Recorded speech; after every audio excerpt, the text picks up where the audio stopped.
وعن معاذ بن جبل رضي الله تعالى عنه عن النبي صلى الله عليه وسلم قال: يطلع الله تبارك وتعالى إلى خلقه في ليلة النصف من شعبان فيغفر لجميع خلقه إلا لمشرك أو مشاح أو كما قال عليه الصلاة والسلام।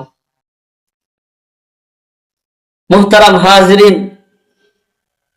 শাবান মাসের আরেকটা বিশেষ বৈশিষ্ট্য হলো লাইলাতুন নিসফি মিন শাবান তথা শাবান মাসের মধ্য রজনী। এটাকে আমাদের উপমহাদেশে বলে শবে বরাত।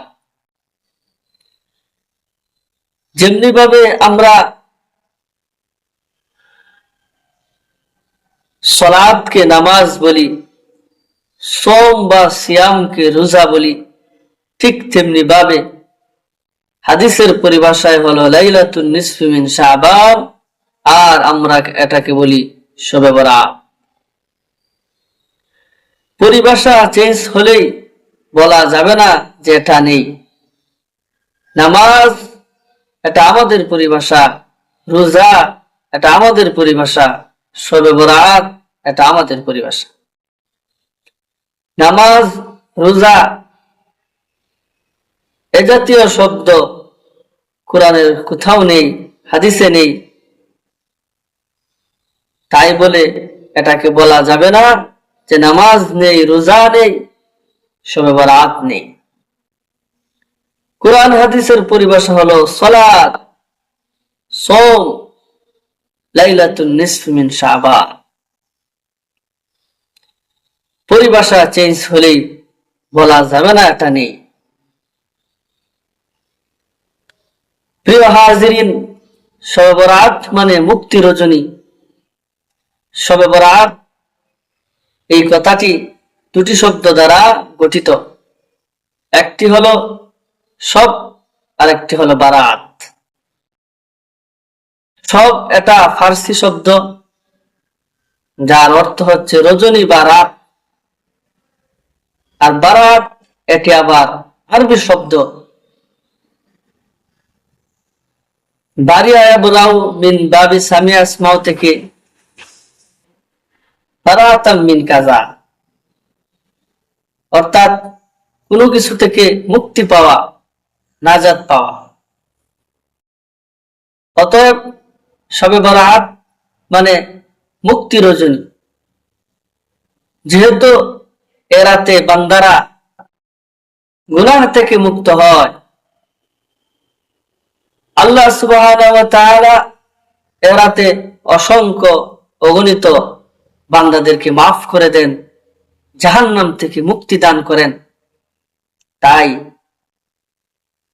এই রজনীকে শবে বরাত তথা মুক্তির রজনী বলা হয়। শবে বরাতের ব্যাপারে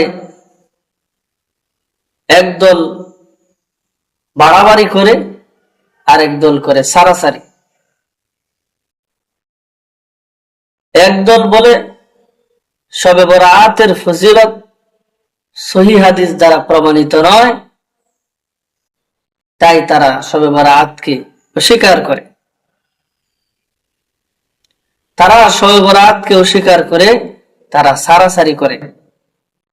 অথচ শবে বরাতের ফজিলত সহিহ হাদিস দ্বারা প্রমাণিত। আল্লাহর হাবিব সাল্লাল্লাহু আলাইহি ওয়াসাল্লামের বিখ্যাত সাহাবী মুআজ ইবনে জাবাল থেকে বর্ণিত হাদিস। ওয়ান মুআজ ইবনে জাবাল রাদিয়াল্লাহু তাআলা আনহু আনিন নবী সাল্লাল্লাহু আলাইহি ওয়াসাল্লাম قال: يطلع الله تبارك وتعالى إلى خلقه في ليلة النصف من شعبان فيغفر لجميع خلقه إلا لمشرك أو مشاح এই হাদিসটা সহিহ সনদে বর্ণিত শবে বরাতের ব্যাপারে। এই হাদিস দ্বারা শবে বরাতের ফজিলত প্রমাণিত। অতএব শবে বরাতের ফজিলতকে অস্বীকার করার কোনো সুযোগ নেই। মুআজ ইবনে জাবাল থেকে বর্ণিত, আল্লাহর হাবিব সাল্লাল্লাহু আলাইহি ওয়াসাল্লাম বলেন, শাবান মাসের মধ্য রজনীতে আল্লাহ সুবহানাহু ওয়া তাআলা তার বান্দাদের প্রতি এক বিশেষ রহমতের দৃষ্টি দান করেন এবং তার সকল বান্দাদেরকে মাফ করে দেন, দুই শ্রেণীর মানুষ ছাড়া। এক হলো মুশরিক, যে আল্লাহর সাথে শিরিক করে। আরেক শ্রেণীর মানুষ যারা অন্তরে হিংসা বিদ্বেষ লালন করে, শত্রুতা পোষণ করে। এই দুই শ্রেণীর মানুষ ছাড়া আল্লাহ সুবহানাহু ওয়া তাআলা সমস্ত মানুষকে এ রাতে মাফ করে দেন। তাহলে এই রাতে মাগফিরাত পেতে হলে শিরক মুক্ত ইবাদত করতে হবে। শিরক এমন একটা গুনাহ, যে গুনাহকে আল্লাহ তাআলা কখনো ক্ষমা করবে না। মরার আগে যদি খালেস দিলে তাওবা না করে, তাহলে এই শিরকের গুনাহ আল্লাহ তাআলা কখনো ক্ষমা করবেন না। শিরক মুক্ত ইবাদত করতে হবে, আর অন্তর থেকে হিংসা বিদ্বেষ শত্রুতাকে দূর করতে হবে। যারা এই অন্তর থেকে হিংসা বিদ্বেষ দূর করে এ রাতে আল্লাহর কাছে মাগফিরাত কামনা করবে, আল্লাহ সুবহানাহু ওয়া তাআলা তাদেরকে মাফ করে দিবেন। এ রাতের ফজিলতের ব্যাপারে আরেকটা হাদিস রয়েছে আবু বকর সিদ্দিক রাদিয়াল্লাহু তাআলা আনহু থেকে। وعن أبي بكر رضي الله تعالى عنه قال سمعت رسول الله صلى الله عليه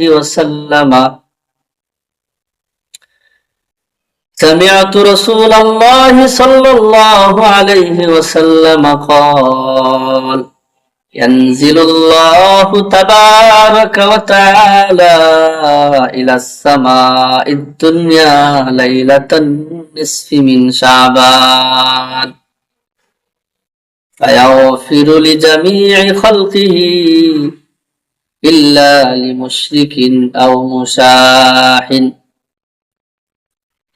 আবু বকর সিদ্দিক রাদিয়াল্লাহু তাআলা আনহু থেকে বর্ণিত, তিনি বলেন, আমি আল্লাহর পয়গম্বরকে বলতে শুনেছি, আল্লাহর হাবিব সাল্লাল্লাহু আলাইহি ওয়াসাল্লাম বলেন, শাবান মাসের মধ্য রজনীতে আল্লাহ সুবহানাহু ওয়া তাআলা দুনিয়ার আসমানে অবতরণ করেন এবং সকলকে ক্ষমা করে দেন, দুই শ্রেণীর মানুষ ছাড়া। এক হলো মুশরিক, যে শিরিক করে, আর এক হলো হিংসুক, যে তার অন্তরে হিংসা বিদ্বেষ শত্রুতা লালন করে। সেই দুই শ্রেণীর মানুষ ছাড়া সকলকে আল্লাহ তাআলা মাফ করে দেন। এই হাদিস দ্বারা আমরা জানতে পারলাম, শাবান মাসের মধ্য রজনীতে আল্লাহ সুবহানাহু ওয়া তাআলা দুনিয়ার আসমানে অবতরণ করেন। মুহাদ্দিসিনে কেরাম বলেন, প্রত্যেক দিন আল্লাহ তাআলা দুনিয়ার আসমানে অবতরণ করেন তাহাজ্জুদের সময়। আর শাবান মাসের মধ্য রজনী লাইলাতুন নিসফি মিন শাবানে আল্লাহ তাআলা দুনিয়ার আসমানে অবতরণ করেন সূর্য ডোবার সাথে সাথে। সূর্য ডোবার সাথে সাথে শাবান মাসের মধ্য রজনীতে আল্লাহ সুবহানাহু ওয়া তাআলা দুনিয়ার আসমানে অবতরণ করেন।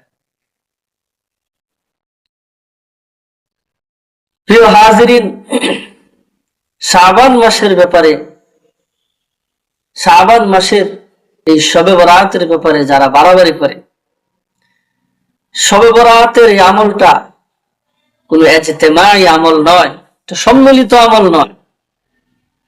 শবে বরাতের আমল হলো ইনফিরাদি আমল, একা একা সে আমলটা করবে।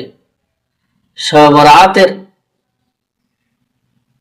নির্ধারিত কোন নামাজ, কোন রোজা অত রাকাত নামাজ পড়তে হবে, কয়টা রোজা রাখতে হবে, এরকম নির্ধারিত কোন আমল নেই। ইনফিরাদি ভাবে যার যতটুকু সামর্থ্য রয়েছে সে ততটুকু রাতে ইবাদত করবে, কোরআন তেলাওয়াত করবে, তাসবিহ তাহলিল জিকির আজকার এরকম ভাবে তাওবা করবে, আল্লাহর কাছে মাফ চাইবে, মাগফিরাত কামনা করবে। ইনফিরাদি আমল, ইনফিরাদি আমল আপনি চাইলে মসজিদেও করতে পারেন, বাসায়ও করতে পারেন, কোনো সমস্যা নেই। শবে বরাত কোন অনুষ্ঠানের নাম নয় যে শবে বরাত নামক অনুষ্ঠানে মিষ্টি, হালুয়া, রুটি, খিচুড়ি, বিরিয়ানি এগুলো খাবে, এগুলো বাড়াবাড়ি, এগুলো বিদআত। আমরা যারা শবে বরাত কে স্বীকার করি, আমরা এই বাড়াবাড়িটা করে ফেলি। হালুয়া, রুটি, মিষ্টি এগুলো খাওয়ার জন্য আমরা হৈ হুল্লোড় শুরু করে দেই। আমরা মনে করি এগুলো খাওয়া আনুষ্ঠানিকতা,